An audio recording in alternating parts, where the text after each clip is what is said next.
the presentations online since COVID, and this never happened to me, but in the past hour, about 6 of my slides went missing. I don't know what happened, somewhere in a black hole, but I will make up. I'll talk about them, but I won't have the visuals. That's going to talk about the third of the cities, or the second of the cities, the city of Speyer. So welcome. I do have a Canadian accent. I'm sorry, Ari, but I do speak with a very small Canadian accent. I never say a, but I oftentimes will say out and about. So if you want to laugh, you're all muted, so you can't laugh and make fun of my crazy Canadian accent. I probably about 8 or 10 years ago went for the first time into the heart of Ashkenaz. I know this is a dream of Ari, and many of you were with us just a few months ago when we went to the heart of Ashkenaz. But the area of Ashkenaz is an area that is actually referred to as the ShUM Cities. ShUM because you can see the Hebrew here, you can see the German, you can see the English. It's an acronym made up of 3 cities. ShUM in Yiddish or in Hebrew actually means the word garlic, so it's something that's easy to remember.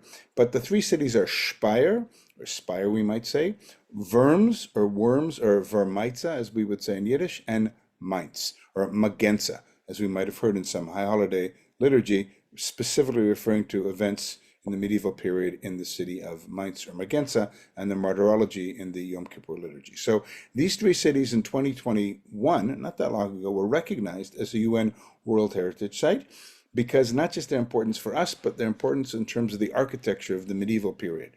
But the 3 cities referred to not just as ShUM, but also referred to as Jerusalem on the Rhine. And anytime, and a few of us, I think, traveled together to Lithuania a few years ago, pre-COVID, if I remember right, the summer of 2019. We talked about the significance of a community there, which we all thought was the heart of Ashkenaz, of course, the city of Vilnius in Lithuania. And oftentimes, or not that often, but infrequently, I should say, we hear the term Jerusalem on the particular river, Jerusalem on the Hudson, you might have heard, right? It gives you a sense of the significance of a community when it compares the creativity and the success and the flourishing of that community in a particular window of time in a different place by using a comparison to the city of Jerusalem. 2 major cities we're going to be looking at visually today. One is the city of Worms on the left-hand side. We actually managed to see this image, a few of us who were there just a few months ago, outside of the Worms Cathedral. And one of the main themes that I'll be talking about today is the tension between Jewish life, Jewish thriving, Jewish creativity, but also anti-Semitism and anti-Jewish policies. And one of the remarkable things for people who haven't had yet the opportunity to travel Jewishly with CSP in Europe is there's oftentimes a tension between the geography of the space. What do I mean? The tension between the location of the Jewish community and the proximity of the center of the Christian community. And in this case, we walked from the cemetery in the city of Worms, we remember it, literally a New York City block up to the cathedral. And if we would have gone another block or 2 in the other direction, we would have gotten to the Judengasse, the Jewish neighborhood. So you've got this very proximate geography. And oftentimes, unfortunately, they didn't get along too well. In fact, we'll talk later about the architecture on the facade of that church, of the cathedral, I should say, in Worms. The picture is me on the right. I apologize, it's not a CSP hat, Ari. It happens to be a Chicago Blackhawks hat, but don't worry, that'll be anachronistic in a few years' time. I put that there because when we went in November, unfortunately, the 1960s rebuilt Rashi synagogue in Worms is being reconstructed or fixed up, and so there was no access to it, but there's what is called the Rashi chair, which clearly is not the chair that Rashi sat in almost a millennia ago, but is modeled after the chair. So, you said, Ari, 18% of people are not Ashkenazi? That means 82% are Ashkenazi, right? No, now, if I ask... No, I said 18% have actually been to this area, to the ShUM City. So most people have never been actually stepped foot there yet. And I would venture a guess that probably even more than 82% of us are of, quote, Ashkenazi origin. But the question is, where exactly is Ashkenaz? The guy who's on our 200 shekel Israeli banknote, Shel Chernokovsky, famously said that a man or a person is nothing more than the imprint of their native homeland. What is our native homeland? So if we call ourselves Ashkenazim, where do we actually come from? Most of us think, look at the map on the left, that this is the area where that is called Ashkenaz. From the Baltic Sea in the north down to the Black Sea in the south, You can see there's Vilnius for those of us, and Kaunas for those of us who were there 5-6 years ago. There is Warsaw, all the way down to Kielce, not quite to Krakow. This is the widest expanse of the Tsarist Empire by the early 19th century. And most of us will say Minsk, Pinsk, somewhere in between. That's where my family came from. That's where Mike's family came from. 4 grandparents immigrated to Canada from Poland, Lithuania, Russia, and Ukraine, all sometime after the First and before the Second World War. Here's a much clearer map. You can see some of the geographic areas, right? Not the cities, but the regions. So oftentimes you'll hear, oh, I'm a classic Ashkenazi Jew. My family came from Ukraine. You'll say, where in Ukraine? And you'll say Kharkov or Kharkiv. Or no, you'll say come from Belarus, you come from Minsk, or you come from Warsaw. The borders changed over time. And in many ways, I think, when we use the term Ashkenaz, we have to realize that it's A, a state of mind, and B, its geography migrated over time. So when there were persecutions in the area that is originally called Ashkenaz, they eventually moved to the east. We, I should say, eventually moved to the east. Notice the numbers. By the late 19th century, there were 5 million Jews. The largest concentration of Jews in the world lived between the Baltic Sea and the Black Sea. And of that group, about half of them emigrated, the vast majority to North America. A few tens of thousands immigrated to South Africa. That's one of us is amongst us today. And about 70,000 immigrated to Palestine between 1880 and 1914. Think Fiddler on the Roof, think our family story. That is what we think of in terms of Ashkenaz. But the truth of the matter is, it isn't really the origins geographically of Ashkenaz. In fact, look at this map here. There is the North Sea. So the Baltic is up over here. So off the map on the right is the area that I just showed you of what we would call today where Ashkenazi Jewry comes from. But reality is, you'll see these squiggly lines in the middle, those are the Alps. Jews immigrated to the area that we call Germany today. And again, Germany today is only 100, not even 150 years old, keep that in context, but the area of the German lands.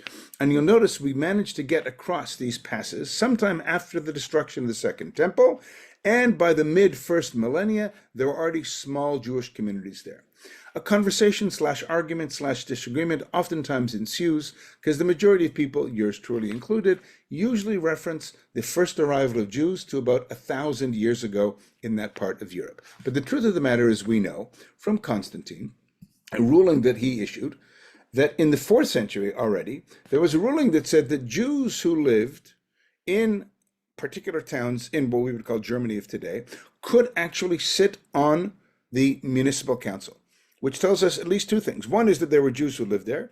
2, there were Jews of means who could engage in public service. So there were small trading communities that post-destruction of the temple went to Italy, and from Italy went and crossed up over the Alps over here and eventually settled. You can see the area of Mainz, Worms, and Speyer along the Rhine River. Most Jewish communities, as you've probably realized, generally migrated with the ways that they could migrate, water or through mountain passes. And most historic Jewish communities that we know of are located in Europe, at least along major waterways. So we get there sometime in the post-destruction of the temple, but by the turn of the millennia, there are already significant Jewish communities. But a watershed event happens at the end of the 11th century. In 1096, in 1095, there is an issue of an edict by Pope Urbain II in Clermont in France. For a short period, the papacy was in France, and he says that all those who go to the Holy Land to get back the Christian places from the hands of the Muslim heathen will be absolved of their sins. Okay, so they set forth the Dark Ages, right? The medieval period in Europe, is in terms of how we reference it. Thousands of men with lots of sins who are looking for absolution and adventure and booty and everything else along the way set out. And the epicenter of the origins of the massacres of the Crusades, starting when they launched in 1096, is right here in the cities of Speyer, Mainz, and Worms. We'll talk more about them in a couple of minutes' time. But eventually what happens is the Crusades make their way eastward toward what we would call today, or later on, the Ottoman Empire, to make their way to the Holy Land. So where does the actual term Ashkenaz come from? There are multiple theories. There are different references in the Hebrew Bible. It's mentioned in Genesis. Some theories suggest that it has something to do with one of Noah's sons, Yefet, where he lived, but we don't know. Just like the term Sfarad, where those who have been, we haven't been to Sfarad yet, I don't think, together. No, we have not yet. You guys have, And I have, but we haven't been together. But the same thing, Sfarad, right? It's mentioned in the Hebrew Bible. Sfarad is the Iberian Peninsula. And one of the things that most people who refer to themselves as either Ashkenazim or Sephardim really don't understand that Sfarad is not Morocco and Sfarad is not Iraq. I mean, Sfarad is the Iberian Peninsula. Just like Ashkenaz is not Baltic to Black Sea, but rather is the area where we're going to look at today along the Rhine River, just south of the city of Frankfurt, the ShUM cities of Speyer, Mainz, and Worms. We don't know why the name changed. You oftentimes will hear, for example, when we arrive in Poland, about how Jews came from the Frankish kingdoms, right? Names change, names evolve over time, but it's clear that a little over 1,000 years ago, but this area, particularly Speyer, Mainz, and Worms, became the physical and spiritual and creative and education capital of the Jewish community in Europe. Why am I talking in Ashkenazi Europe? Keep in mind, just south of us, there was Sfarad. And in Sfarad at that time, from the mid-10th to the end of the 12th century, was the golden age. So you had this amazing creativity of Jews in Spain. But as Europe is dealing with trying to reconquer, the Catholic kingdoms of Europe are trying to reconquer the Iberian Peninsula. You've got just a little bit to the northeast, this community in the area along the Rhine River. And things are good, but things are also bad. And I think if I were to have a big paintbrush and I were to go through 1,000 years of Jewish life in Europe, I'd be fair to say that there was this whole process of being invited in. So go back a second here. What happens when we're kicked out of the ShUM area, out of the area of the Rhine River, is we head to a place where we're actually invited in. And so you've got this situation where if it serves the interests, it's what I referred to when some of us were together in Germany 2 months ago, it's the great diaspora equation. In other words, if the monarch believes that it's in their interest to have Jews living amongst them, of course, separately and all sorts of strict regulations, ordering their way of life and their interaction with the Christian population, then that's fine. It serves our interest. Think of Venice in the early 16th century. Bring Jews in because the Venetians needed more money in order to finance their naval campaigns. Great. But what happens when all of a sudden there is a turn and the leadership becomes much more theological or ideological? And a lot of pressure comes from the church saying, who are these Jews? What are they doing living amongst us? And so you've got this process of invited in and been protected and actually having neighborhoods built adjacent to the palaces of the monarch. And then all of a sudden the monarch dies and the son comes in and all of a sudden the policies change and we're persecuted and we're kicked out. And it's ebbing and flowing over 1,000 years, really from the turn of the millennia. And so starting in 1096 and escalating, there was this constant wave of violence pushing us all the way to the east. And in a sense, I think it's fair to say that the actual name Ashkenaz migrated as we physically migrated from, call it Western Europe, all the way eventually settling in Eastern Europe. And that's why when we call ourselves Ashkenazim, we're in a sense referring to the area where our grandparents or our great-great-grandparents came from. Don't look at all the details of the map, look at the arrows moving. You'll see once again our epicenter. I've circled it in red, Mainz, Worms, and Speyer. And this is France, of course, over to the left. Germany up over here, Lithuania, Poland, Hungary, call it the Tsarist Empire later on. And over about 500 years, persecution after persecution. These are, of course, graphics from Martin Gilbert's Atlas of the History of the Jews. You'll see what happens. We're pushed out. And it's hard to explain, and it's hard to understand. But the fact of the matter is, if we were, for example, fleeing persecution in Worms in the height of the Crusades in 1096, it might sound bizarre, but the Bishop of Speyer, very close by, half an hour bus drive today, allowed the Jews into the city of Speyer. Over 1,000 Jews were killed at the outbreak of the Crusades in Worms. 12 were killed in Speyer. And many of those who fled Worms were protected by the bishop in the cathedral in the city of Speyer. So when we look for logic to try to understand why things were, we were protected here and why we were persecuted there, we're not going to fully understand every detail. But I want you to understand the big brushstrokes of what happens of the geography of Ashkenaz moving further and further and further east.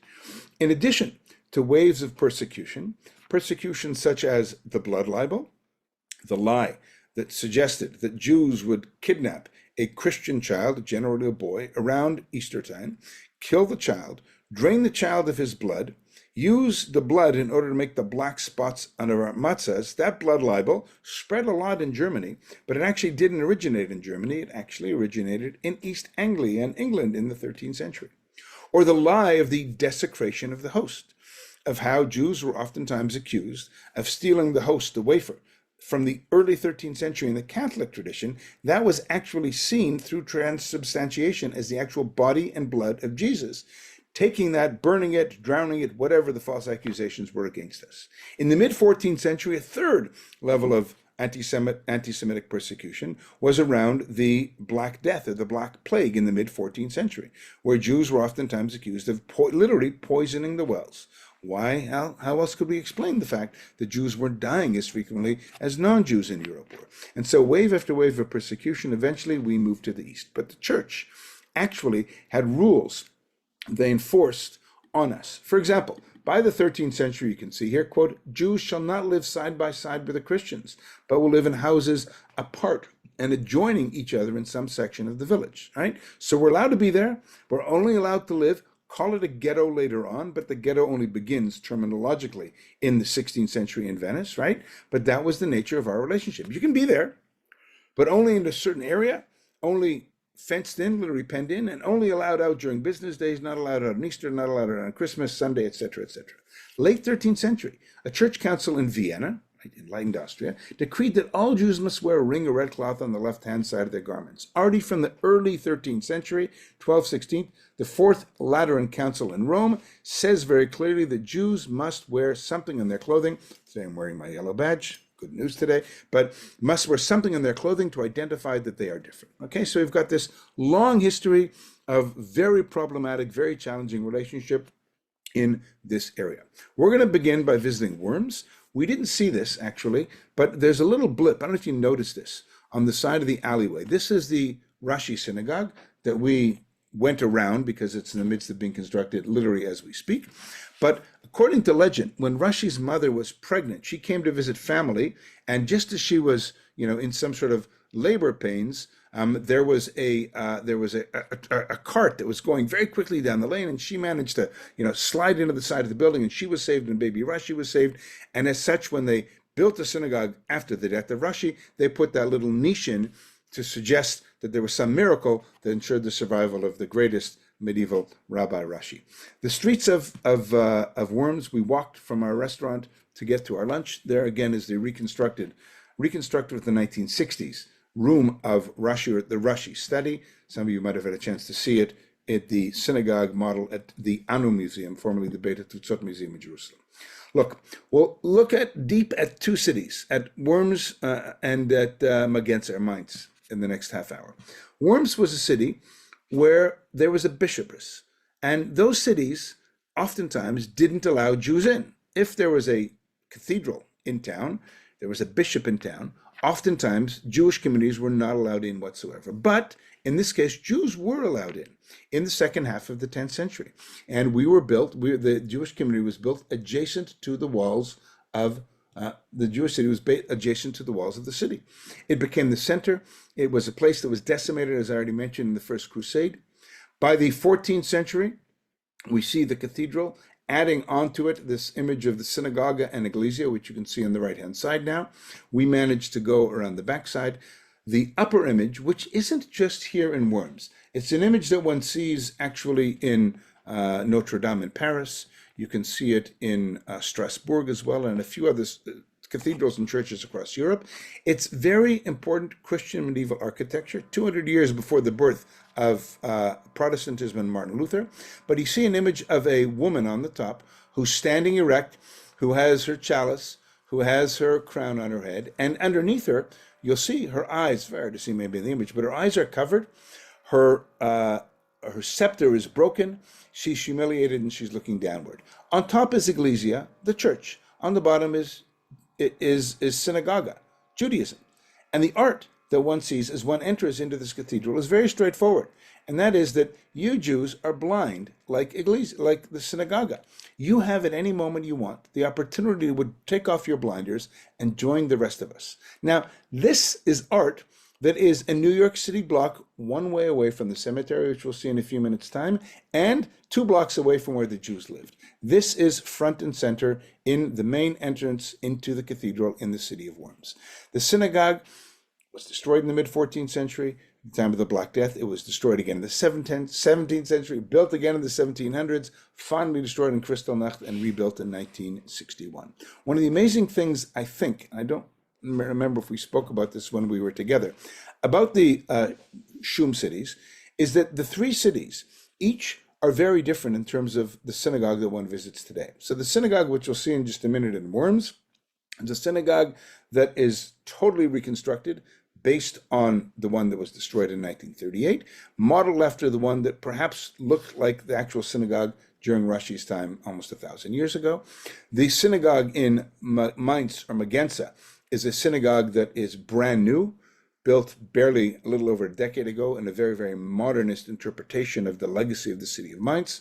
And again, my mea culpa and my apologies, but the synagogue in Speyer that we saw when we were there just 2 months ago is a synagogue whose foundation exists from the 10th century, has amazing architectural addition of a unique women's section in the 11th century, and has a 12th century mikveh, the oldest surviving mikveh in Europe. It's pretty incredible. And if you want to try to understand the challenge of the legacy of this amazing league, as it were, a collection of these 3 communities, the ShUM cities of Speyer, Mainz, and Speyer, Worms, and Magenza, to try to understand how today we appreciate and we understand and we grapple with that, engage with that legacy. So you've got one modeled after the original Rashi synagogue rebuilt in the 60s, another brand new 21st century architecture, and another one, it's an archaeological remain of what was there, what was discovered in the archaeological excavations in our lifetime.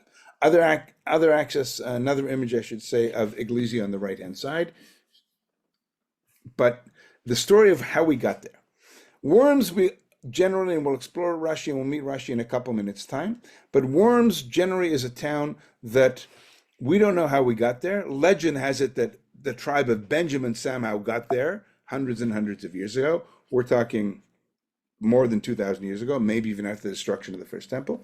But as you go back to 1074, so the end of the 11th century, look at what the emperor grants us. He granted the Jews and other citizens of Worms exemption from customs duties in the royal custom ports of these cities. At this time, we were living in a separate city, in a separate quarter. In other words, you're not living there, persecuted maybe, unless the monarch wants you there. And the monarch grants us economic rights and exemption from certain customs and certain taxes, which gives you a sense, as I say always when I'm in Europe, that not everything was bad. You don't spend 1,000 years in a place if things are bad. But to understand the story, it's this ebbing and flowing or this oscillating narrative of amazing times, economic opportunities invited in, and then persecution, kicked out, destroyed, burned, rebuilding, backwards and forwards again. 16 years later, he granted us privilege of free commerce and exemption from taxation. We were subjects of his treasury, and we were under his immediate protection. The only authority for the Jews, he said, was the bishop, our rabbi of ourselves, confirmed by the office of the emperor. Renewed privileges in the 12th century, in the 13th century. In other words, we had quasi-autonomy in the city until, as I mentioned, a monarch arises who doesn't like that relationship, or a monarch who perhaps is more heavily influenced by the Pope. Just as we know in modern day, as we speak literally, sometimes certain president-elects might have more power than presidents who are lame duck presidents and can, do something different and think out of the box and take different courses of action. Same too in terms of Europe. And for Jews, for us to try to understand the vagaries of life and the challenges of 1,000 years of sometimes great times and great opportunities. And guess what? When in neighboring towns, you hear that we are given the opportunity to have autonomy and to be subjects of the treasury and protected by the monarch, guess what? More and more Jews will flock to those communities. More images of the cathedral. We didn't get a chance to get inside, but I want those pictures of the cathedral inside. Amazing architecture. And if you look in the picture that I took from the cemetery, this is the cathedral. So you can really see from the Holy Sand Cemetery, where Jews have been buried for almost 1,000 years. The oldest gravestone is from the year 1076. You get an understanding of the proximity of where we lived, where the church was, and those accusations of us sometimes, Easter time, going into the church and trying to take that host, take the wafer, take the wine, try to drown it, try to burn it, etc. You can understand why those libels would easily be spread because of the proximity of our community to the center of the Christian community. What's incredible about the cemetery, three things, not only its age, but the fact that it was continually used. This is a tombstone I took a picture of, not on our trip, but on a trip where the lighting was a lot better. These are tombstones from the 20th century. Jews are still living there. Jews are still being buried there. A small Jewish community in the low hundreds by the Second World War. But the third amazing component of the cemetery is the fact that the tombstones, by and large, were not destroyed because in the Holocaust, because most of our images and most of our understanding of what the Nazis did whenever they came to a Jewish community was totally destroyed. They didn't. The cemetery is still there. Same thing in Poland. Some cemeteries are there. Some cemeteries are totally destroyed. But beautifully, we can understand 1,000 years of oscillating trials and tribulations of Jews living in the city of Worms. Old tombstones, you can see the two hands, the Birkat HaKohanim, blessing, giving you a sense of an older tombstone in the background. It's a bit hard to make out, but the more modern styles of tombstones. This cemetery, by the way, is one of the 4 sites recognized in the summer of 2021 by the UNESCO World Heritage Site, worthy of preservation. This cemetery in Worms, the Rashi synagogue in Worms, as well as the Speyer remnant of the synagogue, the main sanctuary, the women's sanctuary, and the mikveh. That's number 3. And number 4 is the ancient cemetery, which we didn't visit, in the city of Mainz. So all 4 make up this amazing kind of 4 components of the UNESCO World Heritage recognition. There you can see another ancient tombstone, but my favorite tombstone are these 2. It's an amazing story, which connects to literally our days as I wear this yellow ribbon right now. One of the greatest mitzvot is Pidyon HaShvuim, is redeeming the hostages. And we're talking in a period in the 12th century, in the 1200s, in the 13th century, where the great Rabbi, Maharam, Rabbi Shlomo Meir of Rothenburg, dies, or doesn't die. He wants to move to Eretz Yisrael, wants to move to the Holy Land. But what happens?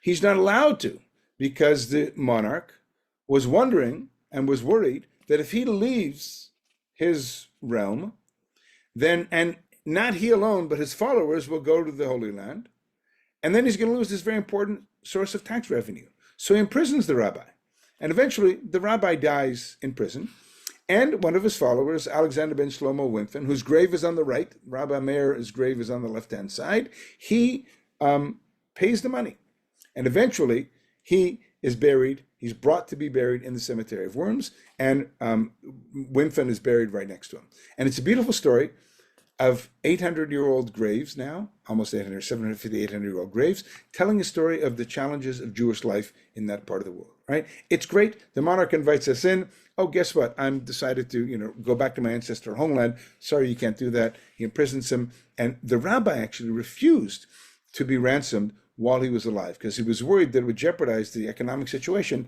of the Jewish community. So beautiful story we see in the cemetery, insight into the challenges of Jewish life in ShUM at the time. Here's an aerial view of the city of Worms, the old city of Worms. There you can see part of the city wall in the background.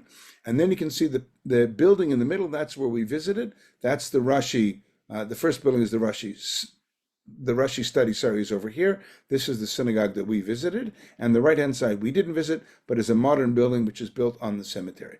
Again, cathedral literally about a block off the picture on the right-hand side, very, very proximate to where the Jewish center was. The challenge with these 3 communities is that today, between Speyer, Mainz, and Worms, there may be 1,500 Jews who live in these 3 communities. The majority of them are immigrants to Germany from 1989, from the former Soviet Union. We explored the issue, and again, I keep going back to the we. I recognize not all of you are with us, but it's a good advertisement for future trips that we're going to take. But when we were there and we met Jews living in those communities, they kind of scratch their head and they say it's complicated. And the truth of the matter is that they were almost Judenrein, very few Jews left at all in any of those communities. And when you say to yourself, wait a minute, Mike, did you just say in 2021 UNESCO granted World Heritage recognition status on these three communities? Well, who lobbied for that? Believe it, it wasn't the Jews. Because at that time, there's not a huge community, 1,500 Jews in three communities, most of whom are Jewishly, the word illiterate is not a politically correct word, but didn't grow up in Jewish tradition because they were under communism. And so it was generally the local communities who recognized, Germans, the significance of the heritage, the cultural heritage, and the significance of the burial style and burial tradition, synagogue architecture, the presence of mikvahs, and the material remnants of the fabric of Jewish life that was an integral part of that community for hundreds and hundreds of years, which doesn't exist anymore. It doesn't exist there, it exists in us and all of our Ashkenazi Jews all over the world. An outside image of the synagogue of Rashi, again, backwards and forwards, built, destroyed, totally destroyed Kristallnacht in 38 and rebuilt in 1963. And one of the things that you see, it was a kind of a cold and rainy day when those of us who were there. But in the area, the first time I was there, I walked around a couple square blocks, and there are a number of these stumbling stones. If you've been to Jewish sites in Europe and you've toured with us, you've probably seen these. These are stones. There are, I think, over 100,000 of them now. Initiated a grassroots project, again, by a non-Jewish artist in Germany, and there are dozens in the vicinity of the synagogue, including named, it says, here lived Fanny Gutman, born 1874, deported in 1942 to Theresienstadt, and where she died on the 10th of March, 1943.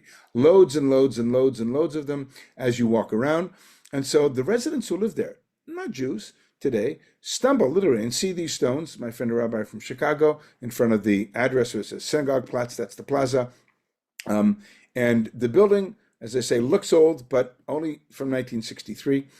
Going back 1,000 years. And so the question when you visit these synagogues that I oftentimes ask is, okay, so it's not the actual seat that Rashi sat on. It's not the actual bench that his students, couldn't figure out what this crazy script that he was creating was all about. But still, I'm in a place where for 1,000 years, people celebrated the fact that 1,000 or 800 or 700 years before I'm sitting here today, there was this great scholar who basically revolutionized our understanding of Torah and of Talmud through his commentaries. Very, very small room, again, reconstructed based on the architectural remains that we knew of from 1938.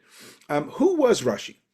When you think of great Jews, your baseball card collection of who great Jews were, Rashi was definitely one that I remember growing up in an Orthodox Jewish day school in Vancouver, because we were forced to learn Rashi script. If you ask my kids about Rashi script who all went to school in Israel, they'd say, oh, Rashi script, so complicated.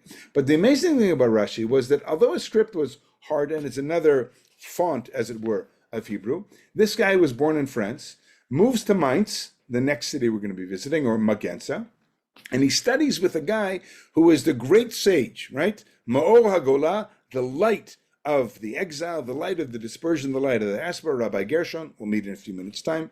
The guy spends 8 years, Rashi, after he's married, and returns to Troy in France in 1065. But why do we know Rashi so well? Because Rashi was, and if you ever have to do a Dvar Torah, a sermon, a commentary on the Torah, for a grandson, for some reason, and you go online to Sefaria, they'll say, first of all, just think about this. Sefaria, a 20th century or 21st century invention, has Rashi font. If you want to read it in Rashi script, you can. And the first commentary that generally you'll be sent to is Rashi. Think of the power in one person who lived a very short life, who is able to create a basic level of interpretation of the Bible that we still see as the most significant of those interpretations today. He also had a commentary on the Babylonian Talmud, of course, which is included in every one of the Talmuds that were printed already from the 16th century. And the amazing thing I love about Rashi is that he really has this accessibility. You don't have to be a Torah scholar to understand Rashi. Maybe his script, yes, but in terms of understand what he's saying. He wasn't actually there. The Crusades didn't happen where he was living in France at the time, but he knew many, many people who were murdered in the Crusades during that end of the 11th century. I was there a couple months ago. If you look carefully enough, you might recognize some of yourselves in that picture. It says we are think they, that what, 25 of us or 24 of us that day, Ari, there were probably more Jews actively engaged Jewishly in that picture in the city of Worms than there had been for a long time. There are Jews living in Germany, of course. It's the fastest growing Jewish community in the world outside of the state of Israel. A lot of Israelis are coming there, but not in these smaller cities. And one of the tragedies or the challenges of these three cities is that their communities are in the low hundreds, as I mentioned, of Jews from the former Soviet Union. And oftentimes you've got a rabbi from somewhere else who's trying to engage them and literally starting at zero. We found when we were there, believe it or not, a descendant, at least in terms of his understanding of the Torah and of the Talmud, Rabbi Eli Spitz, who was there teaching in the modern synagogue, modeled after the synagogue from the time of Rashi, also known as the Rashi synagogue. We didn't see this, and I know it is held in the Israel National Library. I have not seen it in the Israel National Library, but it's a machzor, which isn't just a machzor. We use the word machzor, which is from the word like lachzor, to repeat or to return. But a machzor is generally used for the high holidays. But one of the most beautifully decorated machzorim in the world is from Worms, from the 13th century. Miraculously, it survived. It wasn't even written there, but it was held there until 1938. Eventually, somehow manages to get the land of Israel. But the amazing thing about it is that it contains, according to the guy who studied it, one of the guys who studied the National Library, it contains the first written Yiddish ever discovered anywhere in the world. And in the Birkat Atal, the prayer for dew, which we transition to in the springtime at Passover, there is a blessing of good tidings for the poor Shlamaza, literally, who has to carry this machzor, because it's beautifully illustrated, it's massive, it's heavy, and he's got to carry it into the shul, which again gives us insight into the fact that, the question in terms of when, questions that rabbis ask in the Talmud of, what if you forget to take it into the shul, the Torah, which means that it's not always kept inside there. But what does it say in Yiddish? I don't speak Yiddish. The English translation says, let a good day shine for him who will carry this machzor to the synagogue. We hope that the Shlamazel who's got to carry this heavy thing has a good day and doesn't trip on his way to the shul, because otherwise we're going to be in a big problem. And according to the guy from the library, Yoel Finkelman, he says the first known example of written Yiddish in history. Go figure. Sometimes our knowledge and our understanding of Jewish community is based on these kind of minutiae of insights that aren't really part of the core text. But these are some of the images. If you, like me, have a tradition of having multiple Haggadot at Pesach, you might recognize some of these images. And it's unusual, because here we are 260 years after Rashi is there. We've got a machzor with all sorts of graven images, right? Big questions in terms of the nature of Jewish life at that time. The last city that we're going to be visiting, or the second I should say, is the city of Magenza, or Mainz as it's called today. And what's incredible about the city is that this was a town that had over 1,000 Jews murdered during the Crusades. This was the synagogue, as it last stood until Kristallnacht. And the tragedy of the synagogue is that it was all destroyed. This massive 1,000-seat synagogue was destroyed, except for the facade. Right here you can see, this is a modern picture I took of the remnants, restored, of part of this facade, this kind of massive entryway into the shul. Now, in 1938, a synagogue of 1,100, there were dozens of other synagogues in the city at the time. There were a few handful of thousands of Jews who were living there. Frankfurt, not too far away, was a much more important Jewish community. But again, the challenge of how do you celebrate the legacy of this important city that for 1,000 years, ebbing and flowing, had some great times, some very, very creative times. Much of our high holiday liturgy, I'll talk about in a minute, is descended from stories that happened in Magenza, Mainz, that people who were there wrote about. Some of the more great, most important rabbinic rulings were issued by Rabbeinu Gershom, and it was an incredible center of learning. In fact, the teacher of Rashi, as I mentioned a couple slides ago, was someone who had studied in the city of Mainz. Perhaps the most important figure is Rabbeinu Gershom, our rabbi, Gershom ben Yehuda, or Meor HaGolah, the light or the enlightener, as it were, of the exile. He wrote a lot of halakha, Jewish law. He also explored the Talmud, of course, and wrote commentaries both on that and on the Bible. He was born in France. He eventually remarries, moves here, becomes scholarship, really on Rabbeinu Gershom. What happens is this becomes the center of Jewish learning beyond Babylon. What do I mean by that? Up until let's say about the year 1000, the center of Jewish life from the land of Israel moves eastward. So for example, if you go to a Talmud class today, you're probably going to be studying the Babylonian Talmud. Why?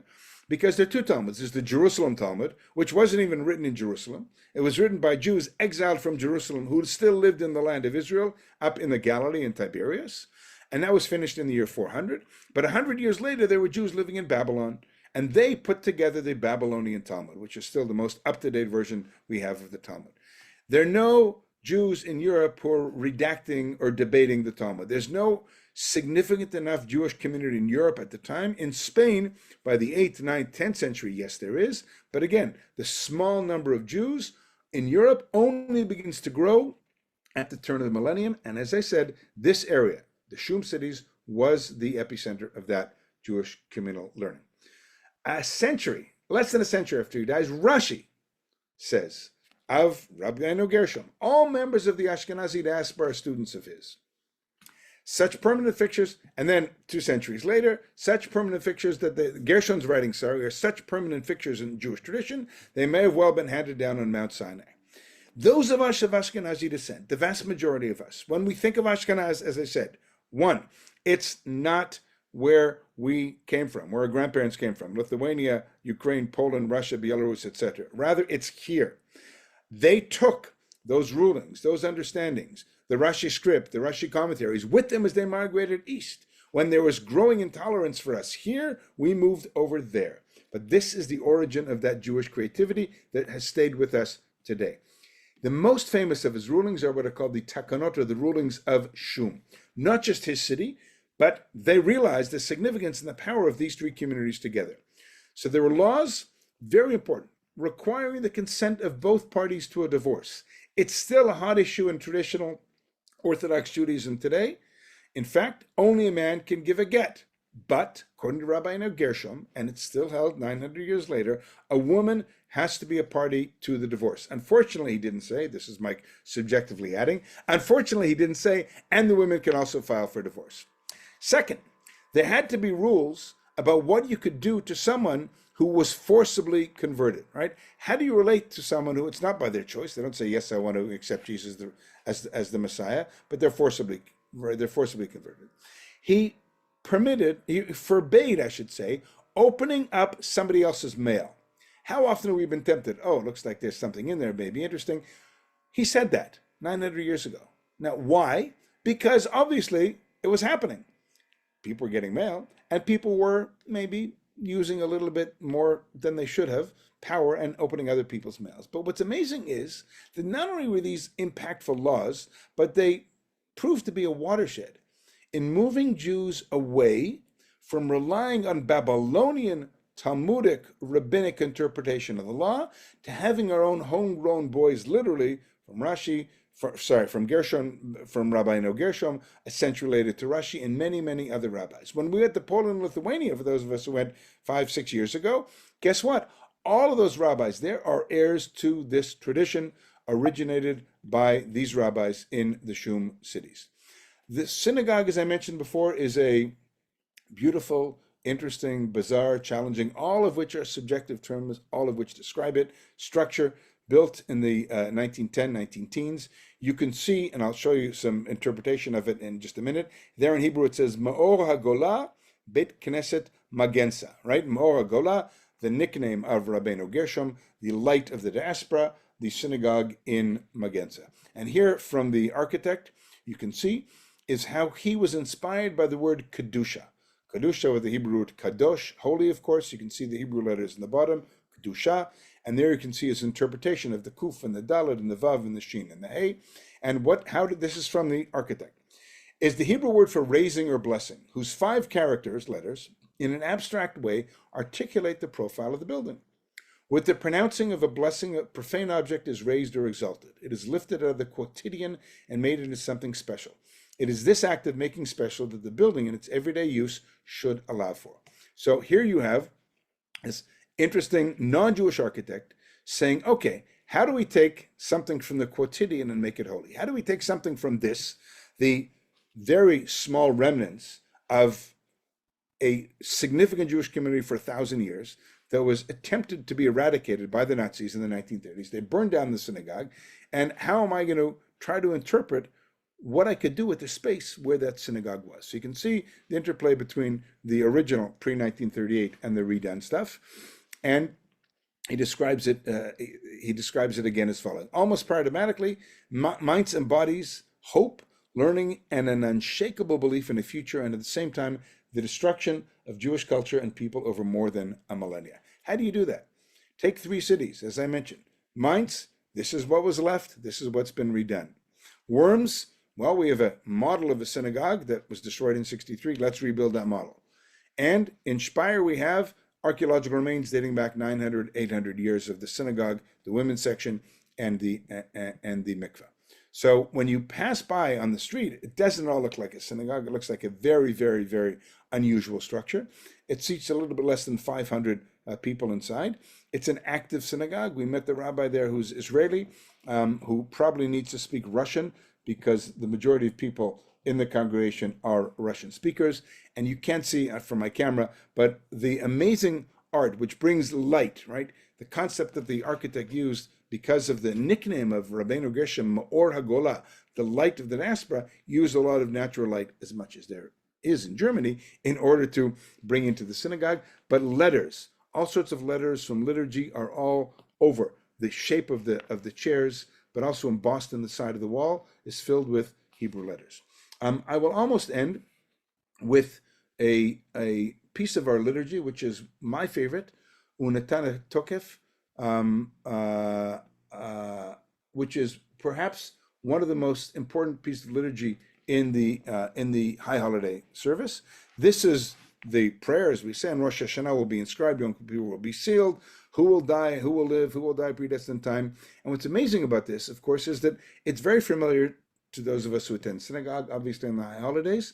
But as I put the Hebrew next to the English, also look at the lyrics by none other than a man whose great-grandparents probably had that symbol that I showed you from the Worms Cemetery on their tombstone, because they were Cohens, of course, by his name, Leonard Cohen, the late great Canadian artist, who in 1974 comes out with his album New Skin for the New Old Ceremony, and he has the song Who by Fire. I'm going to play you just a little bit of it to remind you what it sounds like, and then I'll finish my last slide.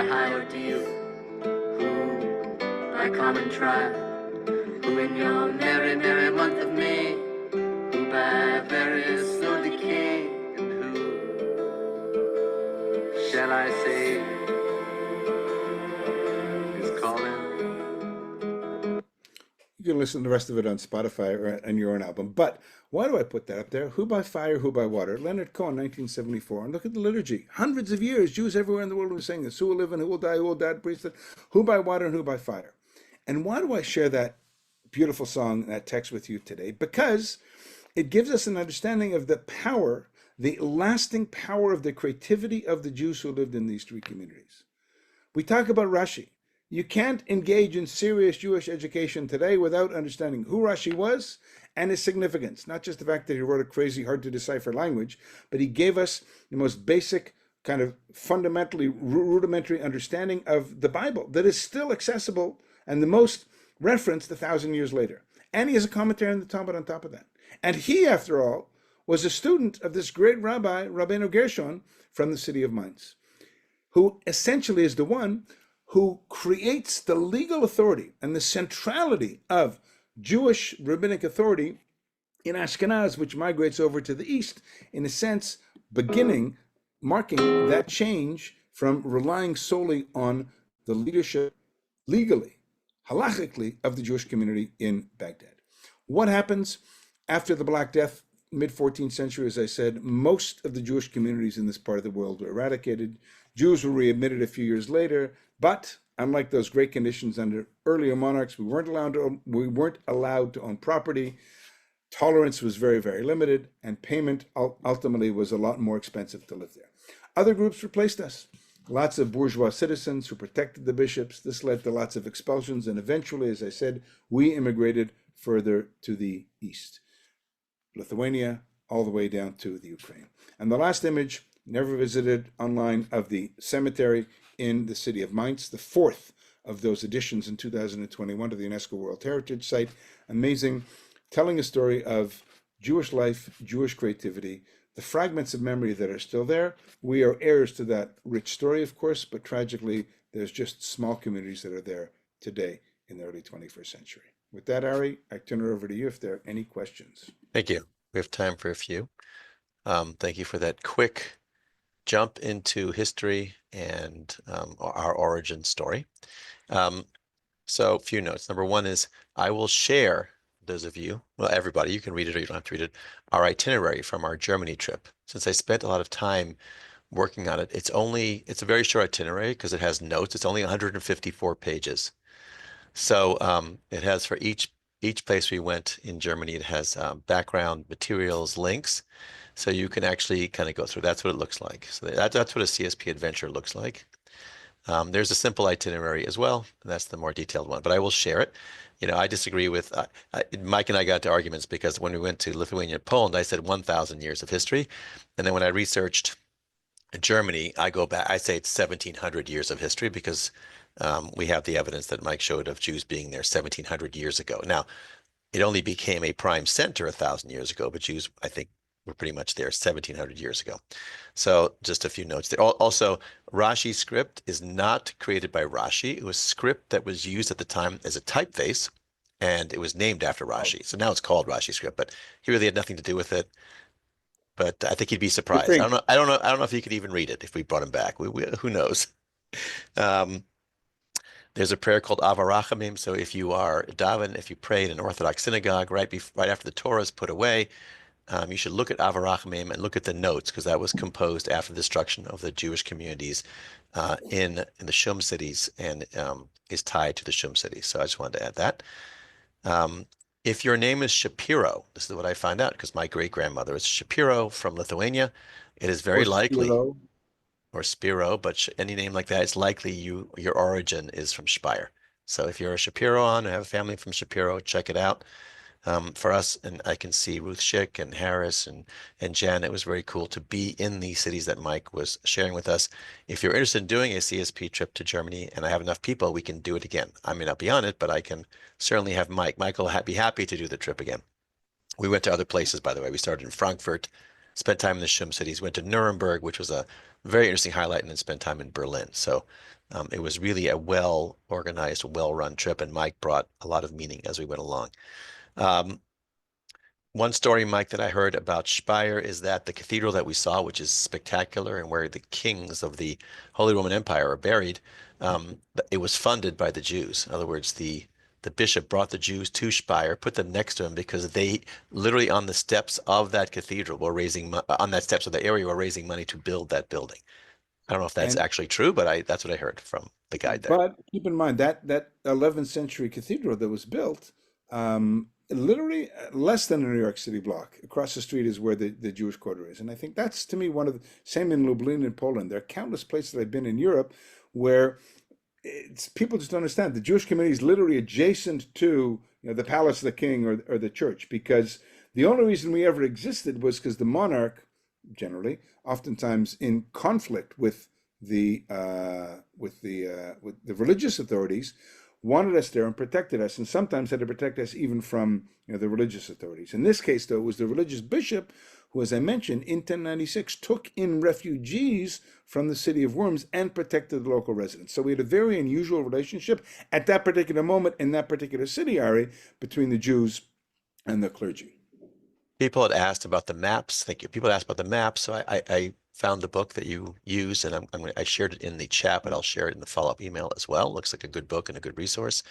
I was just talking to someone who comes from Hungary. Actually, their family survived Auschwitz, returned to their city in Hungary, and that's where they lived till they were able to escape. And I said, "Well, you're probably from this part of the world too." And he didn't believe me. So I really do believe that what we just visited is the origins of Ashkenaz. However, you know, what we know as Ashkenazi Judaism may have originated in this area on the Rhine, but it really evolved in the area that you showed us later, the Eastern European area where I'm from, Lithuania and Poland and Belarus and Ukraine. So our people took whatever they developed in this incredible space of the Rhine when they scattered east, and then over the years it kind of grew there. So when we say we're Ashkenazi, we're really both. But people forget that this is our original location. You used the word, you said our origin story. And I think when you think of the origin story, there are lots of chapters after the origin story. I mean, the origin story is really the land of Israel. The origin story is Ur, where Abraham comes from. But in terms of the creativity of Ashkenaz and the almost autonomy, but in terms of the halachic interpretation and liturgy and everything, it's beginning to crystallize into a larger community than just one little town, shall we say, that takes itself and moves it and makes Judaism, continue Judaism as a portable religion to where most of our families actually came from. Correct. And I guess what I told friends and what we saw was that, back in the time when Rome was the power, the major freeways were rivers, and the Rhine was a major river. And so when Rome conquered territory, it would get on the freeway and go up north. They would conquer certain areas and then create little towns, and then the Jews would come in and work those towns. And that's how we got to Mainz and Worms and Speyer. And Cologne is my guess, because Cologne is probably the oldest, right? And you referenced in terms of the Romans, Ari, keep in mind, a lot of people say, oh, the Romans were really bad, they destroyed the temple, they exiled us. That's true. But when the Romans destroyed the temple, and when the Romans brought Jewish slaves from the land of Israel to build Rome, including the Colosseum in the first century of the Common Era, there were free Jews living as citizens in Rome. And that's something we oftentimes forget. So you can't look in a kind of binary good-bad. It was good and bad at the same time. In other words, life in 1,000 years along the Rhine was good and bad. There were times where amazing periods, and we don't use the word golden age to describe that community. We should, I think. We use golden age to describe Spain in the 250 years, right? Mid-10th to late 12th century. But where does the term golden age come from? This has perplexed me, and I didn't even talk about it when we were together in November in Germany. But the golden age is a term used by the German Jews who began to study history as an academic concept in the 19th century rather than theology. And right, everything happens is because of God's reward or punishment of us. And German Jews looked not to ShUM, but they looked to Spain in that golden age to understand it, right? To use that term, which is kind of bizarre. But remember, golden age is both a time of internal creativity and amazing connection to the Jewish community, to the non-Jewish community around us. I think it's fair to say that on the one hand, ShUM does represent for a couple hundred, at least 100, 150, 200 years, an amazing epicenter of Jewish creativity. But I don't think we could say that the Jews were as involved / integrated / creative with the locals as we were in Spain. So maybe that's why we don't reference it, as I've answered my question, as a golden age, because it was only one component of success. Right. That sounds right. A few questions here. There was a question, were the Hasidei Ashkenaz from this part, the medieval pietistic group, were they from where we went? And I believe that is correct, because we were in Speyer. Nope. It's Rabbi Eliezer, and he was a member of Hasidei Ashkenaz. His wife was Dulcia, the famous woman who died, and he was a member. He's the perfumer. In fact, so he's part of this Hasidei Ashkenaz. So I think this is part of the area. I think it was also in France, but they're very close, as you showed. And this was a center of the Hasidei Ashkenaz, at least my understanding. Do you have anything to add on that, or? No. And disagree? again, the problem, Hasid is, it's a bizarre word because we oftentimes think of modern day Hasidism, which is a late 18th century phenomenon in Galicia. So Hasid is generally a group of pious people, but the term Hasidim, oftentimes we just think of the people from late 18th century following the Baal Shem Tov. There was a question again going back to that really unusual modern synagogue, and that was I think our stop wasn't necessarily in the order of the evolution of, maybe it was, of the ShUM Cities. It was probably the best way for us to travel on that day, but that was in Mainz, correct? The really unusual. It was kind of a Dr. Seuss facility, so if you go inside, you get very disoriented. So I thought maybe it was done on purpose. So if anybody ever attacked the shul, they would get disoriented inside. But the people who went there in David knew how to get around because there were floors, walls, everything had angles. Definitely worth visiting, definitely unusual. But that's where it is. And I should have taken um, asked people on our trip which of the ShUM cities synagogues did they enjoy meeting the most to see what the breakdown, like did the Schultzes like going to Speyer, Worms, or Mainz? Which synagogue or did Ruth, which one was her most interesting one? They were, as you mentioned, completely Or different. Mary, I see Mary here too. Yeah. We really are in overtime. I'm trying to figure out. Well, Talian has a question, so go ahead. Quick question. You have to unmute though. Just wanted to comment to what you referred from the beginning, what some of the monarchs liked us, didn't like us. And so I was thinking, relating to here we are in Shmot, and thinking about the different pharaohs. It was just like going back to our history, going back to Joseph, liked us, then didn't like us. And there seems to be such throughout our history, starting in the time of, the time of Joseph, of this with the pharaohs as you compare to the monarchs. And I agree. to this day in contemporary American politics, I will add. It's true. Right. So thank you all for joining us today on this adventure to our origin stories. CSP did go to Sfarad. The reason we went to Germany was really actually as a counterpoint to our trip the year before to Spain to learn about Sfarad. It seemed to me only appropriate that we go and learn about Ashkenaz.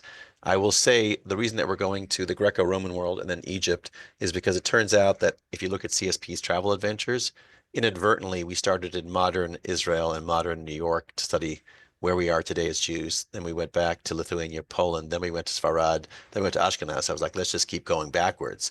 So Greco-Roman world, Egypt, and then hopefully in 5 years, Babylonia. Mike says he's working on it for us. So Mike is going to Iran and Iraq next week, just to start looking at archaeological sites. Thanks, Mike. I appreciate it. Take it one for us. And then Mike, give us a promo. What you're going to talk to our group about in April. Oh, it's a two-part series in April. One is time and the other is space. How in the early decades and how it's evolved since then, Israel has created sacred time by creating national holidays, Memorial Day for fallen soldiers and victims of terrorism, Memorial Day for Holocaust, Independence Day, and how we've created space in what we call Har HaZikaron, the Mountain of Memory in Jerusalem, Har Herzl, resting place of our political leaders and our founder of political Zionism, Herzl, military cemetery, which unfortunately has changed a lot since October 7th, 2023, and the Holocaust Museum at Yad Vashem. How do you transfer the Jewish story into a particular place, and how do you continue to tell the story through creating more sacred time in our already very full calendar of Hebrew holidays? Thank you, Mike. So we look forward to having you back. We appreciate you as our guide on our trips. Looking forward to traveling with you again in the future. I want to thank all of you who've traveled with CSP and who will travel with CSP. Really, there's no better way of learning. I mean, Mike gave you a lecture, but going to the spot and standing there, you'll never forget that. This you may forget. Sorry, Mike, but and not just you. Anything you read or watch, good, but it's background. It's all background to standing on the spot. So if you're a Shapiro, you're probably from Speyer. And you probably all come from this. You're definitely influenced by the area we just visited, and many of you probably have ancestors that lived there. Okay, that's all I got for today. Shabbat Shalom, everybody. Let's look forward to Thank you all for coming. Shabbat Shalom, and may all the hostages, thank you for all your prayers. We're very optimistic, as you all are, that hopefully this will be the beginning of not just the hostages coming home and end to war. The Houthis have even promised that they're going to stop shooting rockets at us at 3:30 in the morning. Lufthansa has announced that they're coming back in the entire Lufthansa group as of February 1st. Don't hold your breath, but hopefully this is a very significant day that will only lead to better things forward. With lots of anguish. May it be so. We are all. Thank you. Stay safe and away from the fire. Shabbat Shalom. Lisa Siegel, good to see you as well. Bye.